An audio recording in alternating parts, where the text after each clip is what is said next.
2330년이었어요. 중국의 한 연구소에서 시작된 전염병이 전 세계로 퍼지기 시작했죠.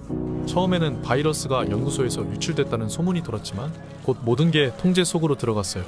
언론은 철저히 검열됐고 뉴스로 두려움이 삽시간에 퍼져나갔죠. 사람들은 마스크랑 생필품을 사기 위해 매장과 약국 앞에 길게 줄을 섰어요. 두려움이 사람들을 장악하자 각국 정부는 마치 약속이라도 한 듯 강력한 통제를 시작했어요. 사람들은 그 통제에 순응할 수밖에 없었죠. 정부는 곧 신약이 개발될 거라며 사람들을 안심시켰고 안전성이 검증되지 않은 신약이 신속하게 공급되기 시작했어요. 모든 게 사전에 준비된 것처럼 착착 진행됐고 신약을 복용하지 않으면 외출조차 할 수 없는 강력한 조치가 시행됐어요. 이건 거의 강제적인 신약 투여나 다름없었죠.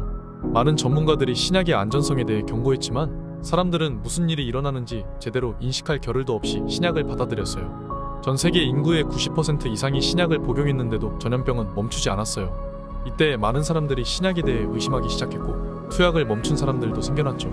하지만 이미 많은 사람들이 신약을 먹었고 부작용이 나타나기 시작했어요. 수많은 사람이 부작용으로 부동맥이 생기고 혈액암에 걸리며 임신을 하지 못하는 등 많은 부작용이 나타났지만 정부는 신약과의 관계를 인정하지 않았어요. 정부는 이를 은폐하려 했지만 소수의 용감한 사람들이 진실을 밝히기 위해 노력했어요. 그들은 신약이 단순한 치료제가 아니라 인류를 통제하기 위한 도구라는 사실을 알아내고 경고했죠. 많은 사람들이 부작용으로 고생하고 있는 사이 전염병은 변이가 되며 점차 약해졌고 결국 자연스럽게 소멸됐어요. 언론에서 떠들던 무서운 전염병이 아니라 강한 독감이었던 거죠. 전 세계는 처음 겪어보는 이 상황을 통해 누군가에 의해 길들여졌고 통제당하기 시작했어요. 이제 시대는 변하기 시작했죠. 정부와 기업들은 전염병 사태를 핑계로 더욱 강력한 통제와 감시 체계를 구축했어요. 개인의 자유는 점점 제한되었고 안전을 위해 모든 것은 중앙 통제 시스템들이 만들어져야 한다는 여론이 생기기 시작했죠.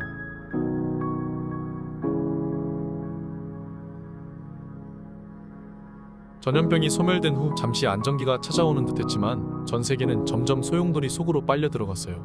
마치 누군가 짜놓은 각본처럼 세계는 새로운 질서 속으로 움직이기 시작했죠. 새로운 질서가 만들어지기 위한 시작은 바로 전쟁이었어요. 러시아와 우크라이나의 전쟁을 시작으로 세계 곳곳에서 전쟁이 나기 시작했어요. 한국과 북한은 언제 전쟁을 할지 모르는 불안감이 고조되기 시작했고 러시아와 우크라이나 전쟁이 끝나기 전에 이스라엘에서 전쟁이 시작됐어요. 이스라엘과 하마스의 문제가 점점 고조되었고 이 갈등은 레바논의 헤즈볼라까지 이어지기 시작했죠. 지정학적으로 가장 중요한 중동에서 전쟁이 일어나자 전 세계가 이 전쟁에 주목하기 시작했어요. 사실상 이스라엘 뒤엔 미국이, 하마스와 헤즈볼라 뒤에는 이란이 버티고 있었어요.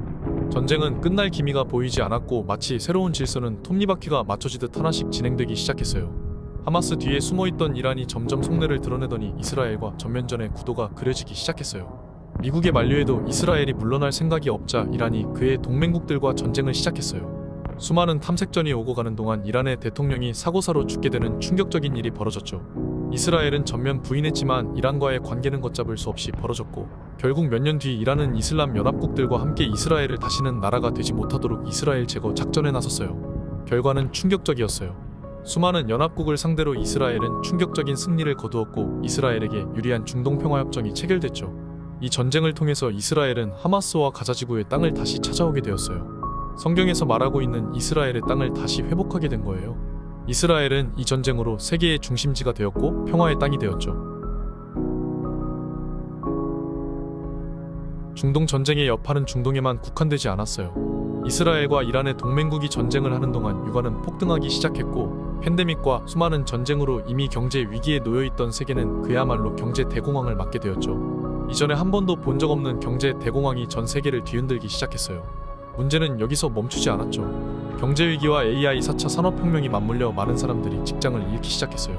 자동화와 인공지능이 인간의 일자리를 대체하면서 실업률은 사상 최고치를 기록했죠. 경제는 마비 상태에 빠졌고 사회는 혼란에 휩싸였어요. 인플레이션으로 화폐 가치는 떨어지고 물가는 멈출 줄 모르고 올랐어요. 수많은 실업자들은 빚더미에 놓이며 희망이 보이지 않자 마약 중독과 자살이 이어지기 시작했어요. 그야말로 혼돈의 도가니였죠. 세계 경제대공황 가운데 세계 경제를 책임지는 경제 지도자들이 모여 대책을 마련하기 시작했고 그들은 몇십 년 전부터 준비해온 한 가지 대안을 말했어요. 그레이트 리셋이었죠. 걷잡을 수 없는 경제를 새로운 시스템으로 리셋하며 전 세계 통화를 합치고 경제가 휘청거리지 않도록 중앙 시스템에서 관리하자는 거였어요. 이전 같으면 수많은 사람들이 들고 일어났을 말들이 인류의 85%가 빚더미에 앉아있는 사람들에게 희망으로 들려지기 시작했죠. 이로써 새로운 신세계 질서로 세계는 한 발자국 더 다가섰어요. 그 세계가 어떤 세계인지도 모르는 채로 말이에요. 경제 대공황 가운데 그레이트 리셋이라는 대안으로 수많은 여론이 돌아섰지만 쉽게 시작되진 않았어요. 그런데 그레이트 리셋이 시작될 수밖에 없는 상황이 터졌는데 그것은 인류 역사상 한 번도 없던 강력한 전염병이 시작된 거였어요. 몇 년 전 겪은 독감과는 비교가 안 되는 진짜 전염병이었죠. 수많은 사람들이 피를 토하며 죽기 시작했고 온 세계가 가족들의 죽음으로 통곡과 슬픔에 잠겼어요. 전 세계는 죽음이라는 단어에 무기력하게 당할 수밖에 없었고 슬픔의 흑암이 전 세계를 덮기 시작했죠. 몇 년 전의 경험이 있음에도 사람들은 두려움의 신약을 찾기 시작했고 정부의 통제를 따르기 시작했어요. 전 팬데믹과는 비교가 안 될 정도로 상황은 심각했고 전 세계의 정부가 하나가 되어 전염병을 대처했지만 역부족이었어요. 결국 이 전염병으로 인구의 3분의 1이 죽었어요. 전 세계는 패닉에 빠졌고 그레이트 리셋을 선택할 수밖에 없었죠. 모든 화폐는 통합되었고 이전과는 비교가 안 되는 통제가 시작되었어요. 상황이 이렇게 되자 각 나라 정부들은 자신이 세계의 패권을 가지려고 마지막 혈투를 시작했어요. 세계의 중심이 된 부의 상징인 이스라엘을 무너뜨리고 패권을 잡기 위해 이란을 물밑 작업을 시작했고 그 결과 이란과 중동 국가들, 러시아, 중국, 북한의 이슬람 공산주의 전선이 형성되었어요. 그들은 때를 기다리다 이란과 러시아를 중심으로 이스라엘을 공격했어요. 세계의 패권이 걸린 숨막힌 전쟁이었어요. 이 전쟁을 후에 사람들은 1차 곡과 마곡 전쟁이라 불렀죠.